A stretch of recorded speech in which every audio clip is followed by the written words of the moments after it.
Olá, o Portas Abertas está começando. Eu sou a jornalista Liliane Martins. Eu sou o Ricardo, diretor da Bortolini Imóveis. E aqui você fica por dentro do mercado imobiliário.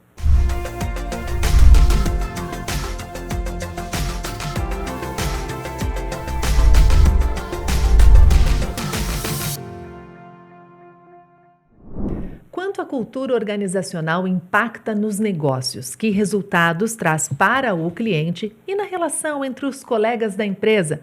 Este é o assunto de hoje no Portas Abertas e nós estamos recebendo aqui o nosso consultor Orlando Pavani Júnior, especialista em gestão, comportamento humano e cultura organizacional. Seja muito bem-vindo. Obrigado, mais uma vez, obrigado pela oportunidade, é um privilégio estar aqui. Bom, primeiro a gente vai pedir então para você fazer uma breve apresentação, né, para aqueles que não conhecem ainda tanto o seu trabalho, para ter uma ideia assim do que você faz. Bom, meu nome é Orlando Pavani Júnior, eu sou diretor-presidente de duas empresas de consultoria, a Gauss, que fala sobre primazia da gestão, e a Olho de Tigre, que fala sobre comportamento humano e cultura. Basicamente são essas as minhas atividades preponderantes. Obrigado novamente, Pavani, né? Nosso segundo podcast junto. Já falou como a gente é admirador do teu trabalho, nas questões de gestão, nas matérias de comportamento humano, liderança, né? Nosso parceiro estratégico aqui da Bortolini. E a gente te convidou hoje para fazer uma fala, né? Fazer uma conexão aí com um assunto muito falado nas empresas, no mundo dos negócios, que isso impacta lá nos clientes, no atendimento, nas negociações, que é a tal da cultura das empresas, né? O que é isso aí? O que é a cultura de uma empresa? E o que isso tem a ver com o consumo? Tem as pessoas que vão acessar um serviço imobiliário, por exemplo, que nem o nosso, vender o imóvel, comprar, alugar. Como é que tu identifica uma cultura de uma empresa? E o que é isso aí? Puder explicar um pouquinho para a nossa audiência, assim, que bagaça é essa aí? E por que se fala tanto dessa cultura? A cultura é um assunto, infelizmente, negligenciado por muitas organizações, é um assunto pulado, assim, mas ele é o DNA da companhia. É como a organização, de fato, é, e não como ela gostaria de ser. No conflito entre o que ela diz e o que ela é, a cultura expressa o que ela é, o DNA dela, os exemplos que ela dá de ser o que é, né? Então ela tem três componentes, basicamente, a cultura: comportamentos das pessoas, símbolos, os símbolos que existem nas pessoas, e os processos, os sistemas de trabalho. Essas três componentes definem o jeitão da empresa ser. O jeitão. Uma pessoa tem as características, ela tem as formas que ela é, mais comunicativo, menos comunicativo, enfim, a gente consegue identificar isso numa pessoa, né, no seu comportamento. E a empresa também tem isso, né, tem seu comportamento, tem sua alma que vem da sua cultura, é isso que está dizendo, né? E quando a gente fala assim de propósito, de missão, a visão de onde ela quer chegar, os valores que ela segue, são práticas implantadas dentro da companhia que refletem a sua cultura, é isso aí? Deveriam refletir. Infelizmente, não é o que reflete. Os textos contidos nas paredes, na verdade, é um plano de intenção bonito, bacana, e que não se reflete muitas vezes na realidade. A gente percebe, observando os símbolos, os comportamentos e os processos, que aquilo não é um fato. Aquilo é uma intenção. E, às vezes, absolutamente, eu diria que quando a gente quer mostrar uma realidade que não é, apenas para vender uma coisa que tu não consegue entregar. Que não consegue entregar. Mas existe muito isso, né? Richard Barrett escreve cultura orientada aos valores e princípios. Quer dizer, a cultura deveria expressar os valores e princípios organizacionais. Mas, infelizmente, não acontece. Sim. A gente define os valores e princípios à luz do que o mercado quer ver, e não do que aquilo é real, retrata, né? Um princípio, a palavra cultura começou em 1800 e pouco a ser estudada, né? Tem alguns autores que começaram isso. E a base era o seguinte: a cultura começa com um hospedeiro. Alguém define um jeito de ser de alguma coisa. Esse hospedeiro, ele é o guardião dessa cultura, né? Nem sempre é a liderança maior, mas ele é o hospedeiro. E a cultura se caracteriza como cultura quando o hospedeiro sai e o comportamento se mantém. Aí fica aquilo. Por exemplo, você vai no metrô de São Paulo, você vê uma pessoa mudar de comportamento quando ela sai do metrô e entra no trem. Okay? Aquela atmosfera do metrô é a cultura do metrô. E todos os símbolos, todos os comportamentos e todos os processos culminam para aquela visibilidade. Aí o cara sai, o mesmo cara, ele sai, você vai no Brás, por exemplo, na estação do Brás, você sai da estação do metrô do Brás e entra na estação de trem do Brás e eles jogam uma coisa no chão.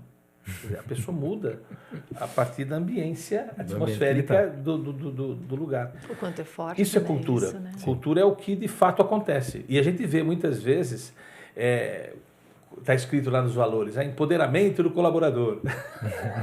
E o cara, é nítido que não há esse empoderamento, entendeu?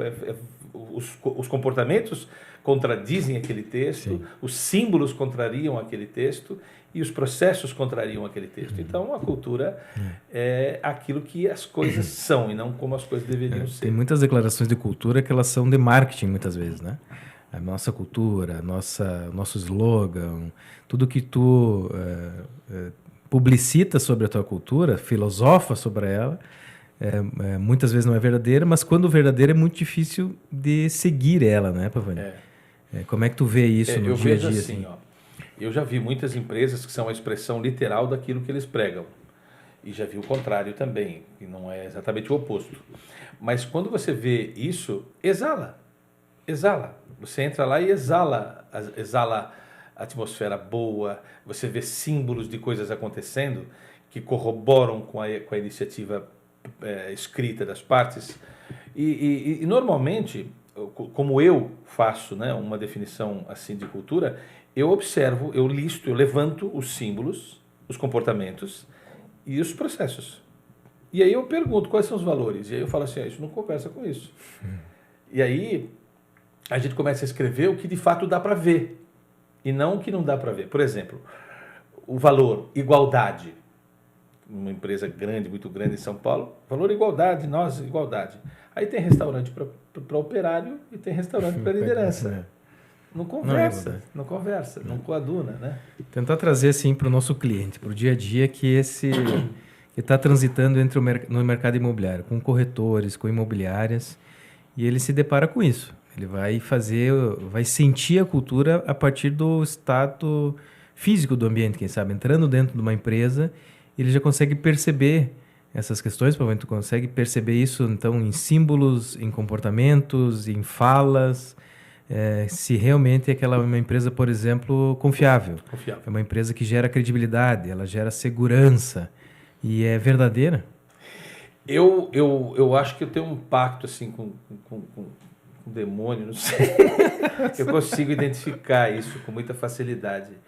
Tanto que os lugares que não têm essa cultura convergente me faz mal. Eu não consigo conviver muito tempo, não. Eu acho que, não sei, isso me incomoda profundamente. Quando você vê um discurso que não coaduna com a realidade vivida e assistida por símbolos, por processos e por comportamentos. Eu consigo ver isso fácil. Não sei se é porque eu faço muito isso e lido muito com empresas diferentes. É muito fácil ver isso. E eu acho que o cliente, ele vê isso facilmente também. Eu acho que ele tem essa facilidade de ver. Mas muita empresa impede da entrada do cliente nas suas instalações. Aliás, uma das características que eu acho válida hoje é deixar o cliente entrar nas instalações da companhia para poder perceber essa atmosfera, perceber ela. E é como um restaurante que abre a sua cozinha, deixa a cozinha exposta com vidro. Vê aqui como é que a gente faz, como é que opera, não tem nada para esconder aqui, entendeu?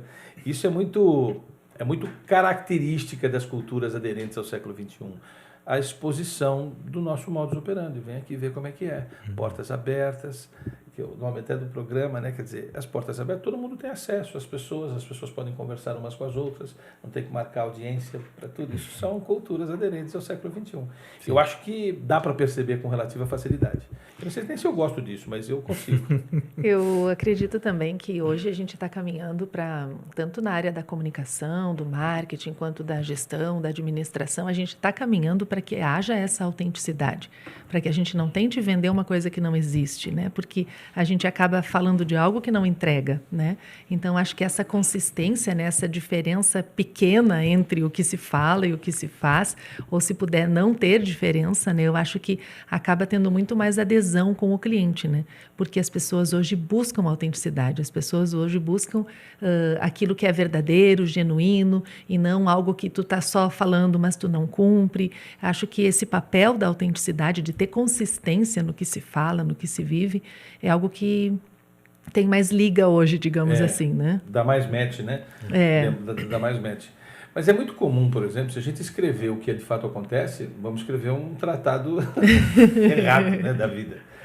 Infelizmente, de novo, é um desenvolvimento eminentemente comportamental das pessoas para que se tenham essa aderência, né? E se você observar os livros, né, o livro que eu mais gosto de cultura é Walking the Talk, da Caroline Taylor. Quem puder ler, leia. É o melhor livro que existe sobre cultura organizacional, na minha opinião. Ela fala que para desenvolver uma cultura aderente aos princípios, eu tenho que melhorar como pessoa, né? E entender que as minhas práticas discordam das minhas intenções, né? Eu tenho que calibrar isso a vida inteira. E começa com melhorar o ser, para depois melhorar o ter, né?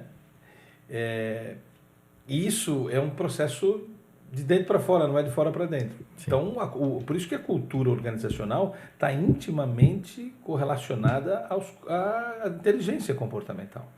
É uma mudança que precisa ser conduzida ao longo do tempo, principalmente quando a cultura pregada não é a cultura de fato. De fato. É uma coisa que na Bortolini, aqui na empresa, eu sempre dei muito valor para isso. É essa cultura, principalmente desde que eu iniciei lá, de profissionalizar mais o mercado imobiliário. Né? O mercado de passagem, às vezes, do corretor, de negócios, de muito dinheiro envolvido, né? Transações imobiliárias são de bastante volume. E percebo que hoje, depois de um tempo, uma empresa pode chegar ao ponto de o próprio cliente identificar que aquela pessoa que está executando um processo comercial, administrativo e tal, não está aculturada a Bortolini, não está aculturada numa determinada empresa. Eu já escutei isso de cliente, sabe? Não parecia alguém da Bortolini. Olha, assim, que coisa legal. Então, uma frase importante. Né? E vejo quanto é difícil isso, né? Fazer as sucessões dessas culturas, manter essa cultura, preservar o seu propósito, que no nosso aqui é promover experiências diferenciadas em negócios imobiliários. Essa frase, né, esse propósito, ele tem muito a ver com a nossa bagagem toda de mercado imobiliário, de construção de negócios, de desenvolvimento de pessoas e tudo mais. Eu acho que isso é um grande valor para uma empresa. Não tenha dúvida. Né? Enquanto isso for verdadeiro para o cliente, ele percebe. Não, e a sua dificuldade, a sua fala é muito importante, porque não é fácil instalar esse valor como uma cultura presente na atitude de todas as pessoas.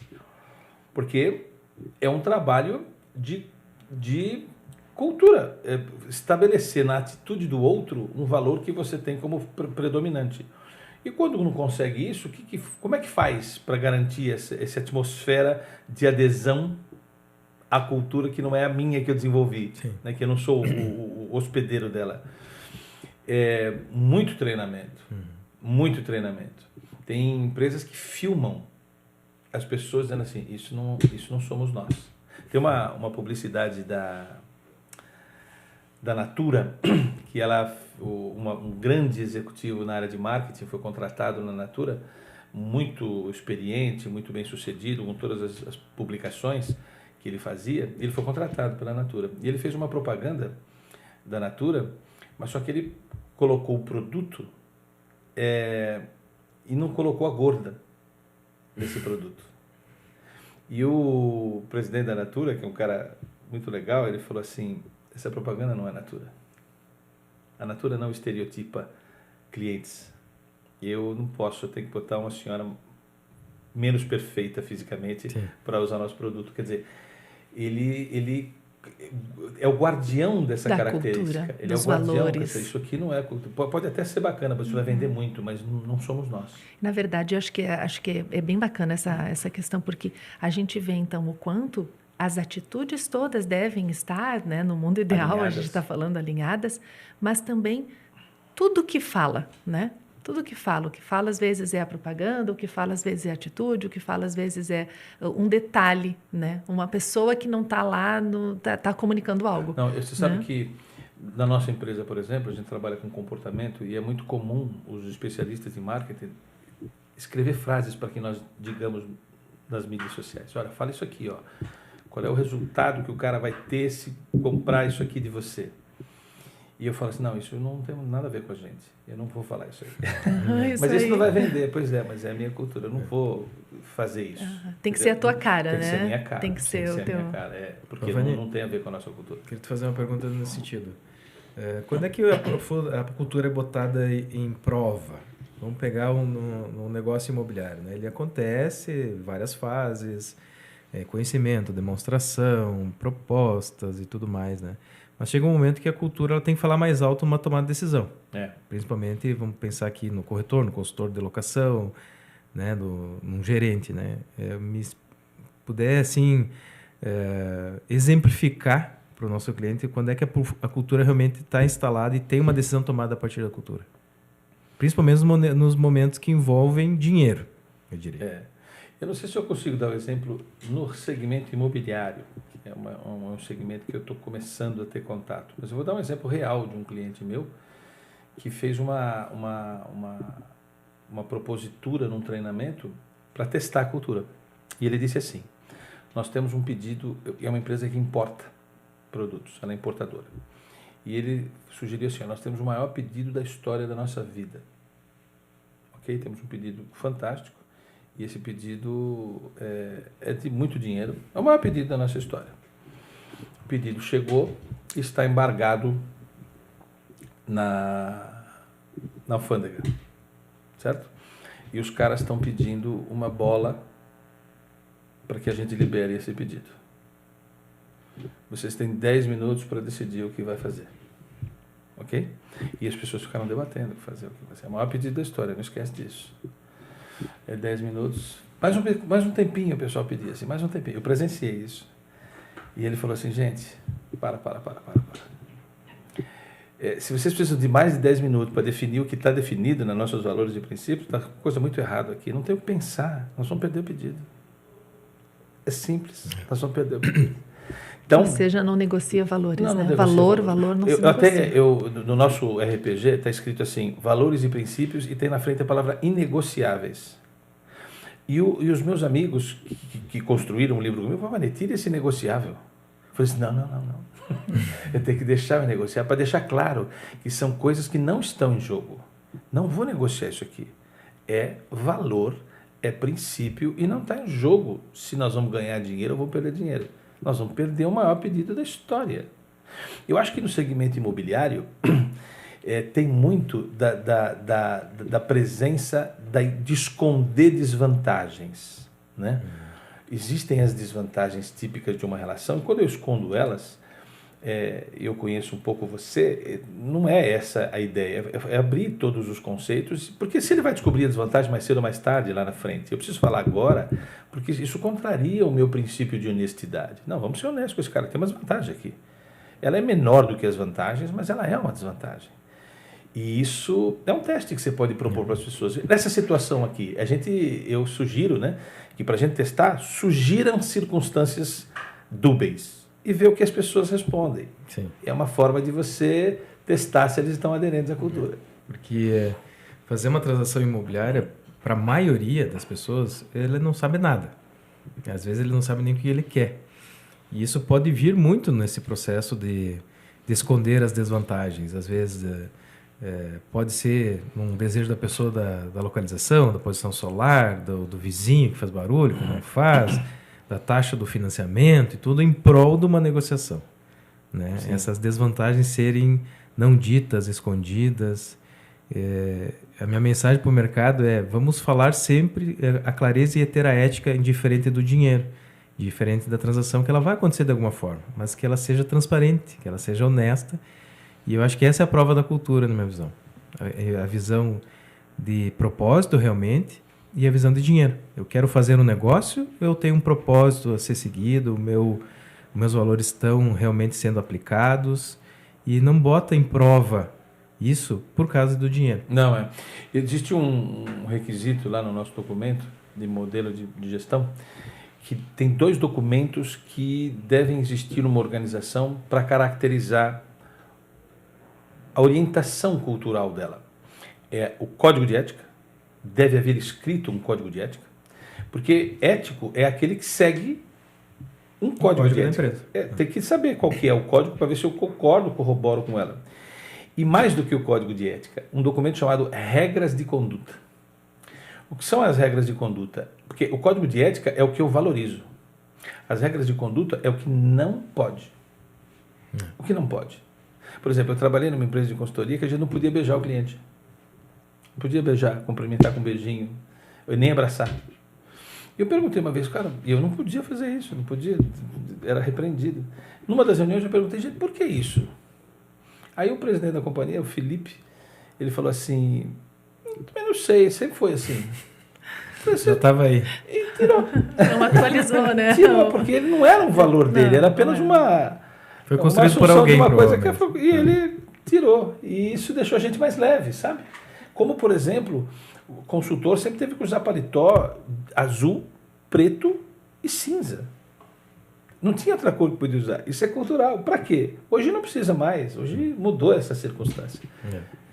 E eu vejo muito, eu me lembro de algumas situações que foi botada em prova a cultura nos negócios assim, que para o ser humano que não tem isso como cultura mesmo, como prática, como uma coisa que tu como rotina, verdadeira, como rotina, né? Me lembrei de uma situação muito parecida com o caso do teu cliente aí. Era uma negociação de vários anos, uma família, um grande imóvel aqui da cidade, 9, 10 milhões na época, que era uma fortuna, assim, né? E a gente encaminhou para o fechamento. E aí foi passada uma medida desse terreno. Era um terreno, né? E depois, na hora de fazer, o negócio estava faltando metragem. E daí um profissional lá que, do lado da família, vamos dizer assim, né? Não vou categorizar ele, disse assim, não, isso aqui tu não fala, é só 1 metro. Eu disse, não, mas só um pouquinho. Sabe quanto é que vale esse metro? Não dá, cara. Proporcionaliza para ver. Tem que ser certo. Ao final o negócio não saiu. Porque a família não quis reduzir esse metro quadrado a menos que estaria vendendo, e o cliente comprou e disse, não, ou reduz, eu não faço negócio. E eu concordei plenamente. Isso fortifica muito o valor. Isso fortifica muito. E essa é uma proporção grande, mas tem muito menores. Sem dúvida. Não interessa a proporção. O importante é que deve ser dito. E isso, cara, você bota a cultura à prova quando envolve grana. Esse é o cheque que eu ia falar. Quando envolve grana. Bota o dinheiro na mesa, vamos ver se a cultura existe realmente, e a verdadeira ética que ele diz que tem. E o mercado imobiliário tem que evoluir muito nisso, né? Porque é um jogo de muito risco, Pavani. Tu trabalha por um valor. Se tu não vender, não ganha nada. Se tu vender, tu ganha. E às vezes isso é a subsistência da pessoa, é o que ele precisa para comer, para pagar a conta da luz, da água. Né? Enquanto desafiador, vamos dizer assim, está colocando isso toda hora à prova. Em jogo. Né? Em jogo. Então, por isso que às vezes a gente vê muito o rótulo no corretor do malandro. Né? Do cara que não fala a verdade. Do 171, né? Do 171, né? Esse cara aqui eu vou ter que me cuidar até o final, que se eu bobear ele vai... Quando deveria ser exatamente o contrário. Ele precisa ser um cara em contexto. Ele está aqui para me ajudar a não ter que preocupar-me com essas coisas. Então, por isso, quando eu falo de cultura nos negócios imobiliários, nas transações imobiliárias, é esse reflexo nosso de comportamento, do todo o atendimento refletir isso é verdadeiro. E toda vez que isso acontece, assim, eu fico muito orgulhoso de ver que isso acontece, porque eu sei que isso que fez a gente chegar até aqui. Sabe? Com certeza foi muito... os negócios hoje que são confiados à Bortolini é porque ela é assim, senão não chegava nem perto daqui, na minha visão. Eu tenho um exemplo importante para dar também nesse sentido, vale a pena comentar. Uma vez um cliente meu estava no meio de um projeto e ele cancelou o projeto, parou com o projeto. Eu falei, mas por quê? Não, não quero mais, para tudo. E eu falei assim, não, eu não vou parar tudo simplesmente. O que o senhor me pagou até agora, eu vou lhe devolver. Eu vou lhe devolver. Se não acabou, eu não terminei. Se não terminei, eu não mereço o que o senhor me pagou. Eu vou devolver tudo. Do mesmo jeito que o senhor me pagou, eu vou lhe devolver. O motivo foi uma circunstância que eu fui descobrir depois, que envolvia uma atitude inadequada de um consultor meu, que eu fui descobrir depois. E eu paguei, com dificuldade, tudo que ele havia me pago. Ele me pagou 8 prestações de um valor relativamente alto. Quando eu paguei a 8ª, a última, eu fui lá pagar pessoalmente. Falei, olha, está aqui a última prestação, muito grato. Infelizmente, eu sei o que aconteceu agora, né? Me desculpe, não tive como gerenciar isso aqui. E ele me devolveu tudo. Na hora. Tudo. Eu falei, o que o senhor está fazendo? Não, eu nunca imaginei que você fosse devolver dinheiro para mim. Nunca imaginei. E ele só devolveu na última. Foi provar em 8 prestações, doutor. Foi provar, está aqui tudo de novo, fica tranquilo, recomeçamos o projeto. Olha só. Okay? Tu vê a importância dos valores para a empresa. Porque ele tem um prazo de validade, é o futuro. O único amigo do que tem valor a ser cumprido é o tempo. É o tempo. Para mim era dinheiro perdido. E ele me devolveu tudo. Eu acho bacana eu isso tinha guardado também. Porque as relações, né, não só com o cliente, as relações internas também acabam afetando também a postura, né? E a gente vê o quanto tem mudado, né? A gente tem ainda, eu acho que a gente ainda está se adaptando, porque há um tempo atrás, um bom tempo atrás, a pessoa até era chamada de subordinado, né? Tinha um sub antes, né? Porque ela estava abaixo, né? Era subordinado. Depois começaram a chamar de funcionário. É porque tinha uma função. Né? E aí depois veio o colaborador. Não, a gente está todo mundo aqui colaborando. Mas a gente ainda está muito longe do sabe qual é o nome novo? É o parceiro? É o energizador. Energizador, olha. Energizador. É um nome novo que se dá ao ocupante de uma função. Então, ele energiza aquela função. E tu vê o quanto a gente ainda precisa se adaptar, né? O quanto a gente precisa se adaptar nos comportamentos, o quanto a gente precisa se adaptar na relação de colega, na relação com o gestor, do gestor com a pessoa que está na sua equipe. Como que a gente está longe ainda disso, né? Acho que nos últimos tempos a mudança foi rápida e está difícil se adaptar a muitas empresas. Como ferramenteiro. Ferramenteiro foi como eu comecei a minha carreira muitos anos atrás. Sabe qual é o nome do meu chefe? O cargo dele? Feitor. Feitor. É uma coisa que tem na escravidão, cara. Meu Deus. É um negócio neurótico. Como é que pode alguém institucionalizar isso numa organização? Feitor. O meu feitor. Eu tenho até... Como é que pode? E a gente não conectava. Era o feitor. Mas no meu feitor. Mas tinha, né, uma história, uma cultura, algo que talvez não estava sendo visto, né, naquele nome. Com certeza. Eu me lembro que uma vez o meu chefe, esse feitor, xingou a minha mãe. Meu Deus. E eu me senti assim, falei assim, meu Deus, ele acho que... E você se sente impotente, porque naquele momento você não tem consciência do que pode, né? Eu nem sabia que podia pedir a conta, você sabia? Eu não sabia que você podia chegar no seu chefe e falar assim, ó, eu quero ir embora. Eu não sabia. Fui aprender isso, foi uma libertação para mim. Mas tem um nome no mercado imobiliário que é muito antigo, que era o dono do imóvel. Tu lembra qual que era o dono do imóvel lá atrás? O nome do dono do imóvel? O senhorio. Senhorio? Senhorio. Olha aí. Pagar pro senhorio. E aquele que batia na porta lá, paga o meu aluguel, paga pro senhorio. Você vê, são termos que definem um jeito antigo de se comportar, né? São símbolos. É louco isso, é louco isso. Eu gosto muito de estudar essas histórias aí, né? Por exemplo, o nome supervisor. É um título que não deve mais existir, porque é o nós que usamos óculos somos supervisores. É o cara que supervê se o outro está fazendo o que deveria fazer. É um nome que tem que ser abolido. Falando em coisas que devem ser abolidas, vamos falar assim por cima mesmo. Que tipo de coisas que hoje a gente pode dizer? Não pode mais no mercado. Tem Isso monte, aqui não dá para... eu sei eu acho que tem uma... Por exemplo, puxa vida, não dá mais para a gente valorizar uma hierarquia de comando e controle. Não dá mais. Não dá mais. A gente tem que valorizar uma estrutura de governança que valorize a inexistência do conceito de quem está acima e de quem está embaixo. abaixo. Quando você desenha um organograma, você desenha na parede. E tem um conceito, quem está em cima e quem está embaixo. Esse é o pressuposto do organograma. A holacracia, que eu defendo muito, você desenha no chão, por meio de círculos. E lá só dá para ter o conceito de quem está dentro ou quem está fora do círculo, só isso. Elimina-se o conceito de dentro, de superior ou inferior. Esse é um conceito que eu acho que tem que ser abolido. Um outro conceito que vale a pena citar é o conceito de, por exemplo, tem um cara, Michael, esqueci o nome dele, ele fala sobre a tirania do mérito. A tirania do mérito. A meritocracia, se a gente não tomar certos cuidados, ela vira tirana. Ela vira tirana, porque a gente privilegia o resultado apenas, e não o esforço. É o esforço que tem que ser construtor do resultado. Se a gente valoriza o resultado sem medir o esforço, nós corremos o risco de cometer um engano.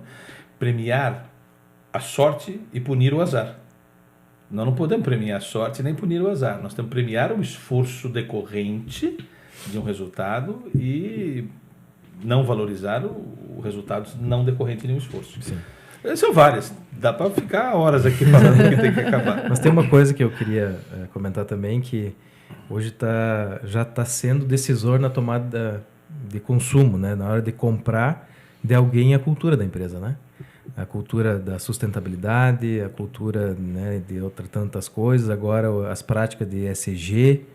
E isso já está batendo no mercado imobiliário, porque eu percebo assim as questões ambientais, as questões sustentáveis muito fortes. Água, reuso da água da chuva, energia limpa, fotovoltaica, energia renovável, o uso dos materiais na construção civil, que as pessoas já prestam atenção nisso, um prédio mais biofílico no sentido da natureza, sabe? Isso já está batendo ali na porta do mercado imobiliário, e outras já estão totalmente voltadas a uma cultura nesse sentido, né, Pavani? Consciência sustentável de ambiental e de responsabilidade social. Cada vez mais a gente pergunta se existe a inclusão na organização. É um valor seu a inclusão? É um valor seu valorizar a diversidade de ideias, né? É muito importante. Eu, por exemplo, quando eu me formei de uma universidade mediana na cidade do ABC, e era muito assim, questionado se eu deveria falar a universidade pela qual eu me formei, porque havia essa universidade não é boa. E eu sempre defendi que quem faz a universidade é o aluno, não é o contrário. E demorou para eu ter tranquilidade para falar que eu me formei na Universidade Senador Flacker, em Santo André. É uma universidade mediana. Mas essa é a característica da inclusão.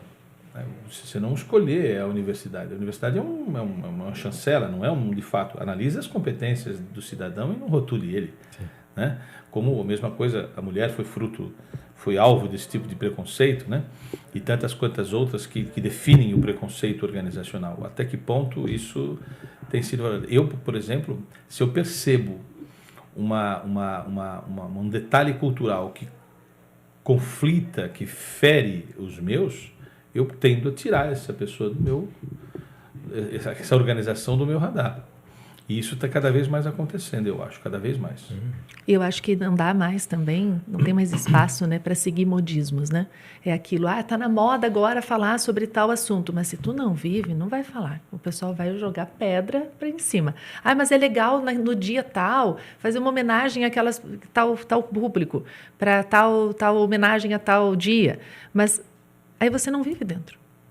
Então adianta só um dia fez um post. Não, faz o post se isso você vive, né? Não é legítimo, né? Não é legítimo, não é sustentável ao longo do tempo. Logo ele se trai na atitude, né? E é fácil descobrir como ele se trai, né? Mas o dia a dia, né? Deixando uma mensagem aqui para os consumidores do mercado imobiliário, que é o nosso público, né, Pavani? Então, quanto é importante a gente ter um mercado com uma cultura do profissionalismo, da ética, da transparência, do pensamento através disso, de negócios, e não só através do resultado, que é o dinheiro, né? Então, muitos mercados, estou trazendo o imobiliário porque é o nosso dia a dia aqui, porque ele é muito seduzido pelos altos valores. E essa cultura tem que ser botada à prova. Então, quanto é importante as pessoas que vão procurar um serviço imobiliário, também prestar atenção na cultura daquela empresa, daquele profissional, né? Se isso realmente está sendo verdadeiro e se tornar uma jornada mais tranquila, mais leve, com menos proteções, né? Porque tem uma coisa a observar ali, então, que é muito ligada à cultura. Muito. Eu diria que, acho que nem precisa avisar o mercado disso, porque eles já são atentos a essas coisas, eu acho, cada vez mais. Principalmente o jovem, essa geração jovem, né? Eles já estão antenados para isso aí. Mas eu até diria que uma organização, cabe a palavra cultura a uma organização. A palavra cultura não cabe a um profissional isolado, ok? Porque ele é submisso a seus próprios valores e isso não é cultura dele, é a forma dele se comportar. Por isso que é importante hoje qualquer profissional estar alinhado e envolvido, observado, tutelado por uma organização que prima por uma cultura convergente às demandas do século XXI. Qualquer profissional sozinho, ele tem liberdade para fazer o que ele quiser e não tem tutelação para isso. Eu acho que é importante essa tutelação hoje nas organizações que têm um valor a ser seguido, né? Porque se não tiver também não adianta nada. Verdade, acho que é um assunto que a gente poderia falar muito tempo também, né? Porque sabe que é bem, o assunto bem complexo e também sistêmico. Ele é muito pouco valorizado, eu acho. Ele é um assunto... Você não vê, por exemplo, na pauta de um executivo do século passado esse assunto. Sim. Ele fala sobre vendas, ele fala sobre contabilidade, ele fala sobre compras, ele não fala sobre cultura. O guardião da cultura, os profissionais de recursos humanos, infelizmente, estão um passo atrás. Eu dou aula na Fundação Getúlio Vargas e os meus alunos que trabalham de RH acham que esse assunto não é deles. Que é um contrassenso. Não, você é o elemento que deveria patrocinar o assunto cultural na organização. Mas tem muitas empresas que eu observo assim, que romperam seus mercados, que é muito pautado na cultura. Está muito explícita essa cultura, que pode ser de inovação, cultura de N coisas, né? Que possa entregar ou sofisticação, marcas que têm uma cultura. As mais valiosas do mundo são marcas de luxo que têm uma cultura específica. E eles vendem um monte de coisa que a gente não precisa comprar, né? Vamos dizer assim. Mas tem a cultura. É para aquela pessoa, eles não abrem mão da cultura do jeito que eles são, às vezes há centenas de anos, né? Marcas muito famosas, por exemplo, que nasceram de grifes de roupas, por exemplo, a cultura é a mesma. Não mudou, nem o produto quase muda, né? E está muito estampado isso aí. Mas, Lili, a gente tem muito para falar. Né? Muita coisa. Mas acho que eu queria deixar a mensagem assim que para quem está nos assistindo e quem vai tomar uma decisão de consumir um produto do mercado imobiliário, que também observe isso no comportamento dos profissionais, né? Que isso tanto é importante, né? Que com certeza, se identificando com um profissional, com uma empresa assim, ela vai ter uma experiência melhor, vai ter uma coisa mais saudável, eu diria assim, na sua transação, né? Que vai percorrer aí. Não tenha dúvida. O principal guardião é o próprio consumidor final, que legisla e decide o que fazer e o que não fazer, né? Sem dúvida. É um bom cuidado a sugerir àqueles que fazem negociações e contratações, né?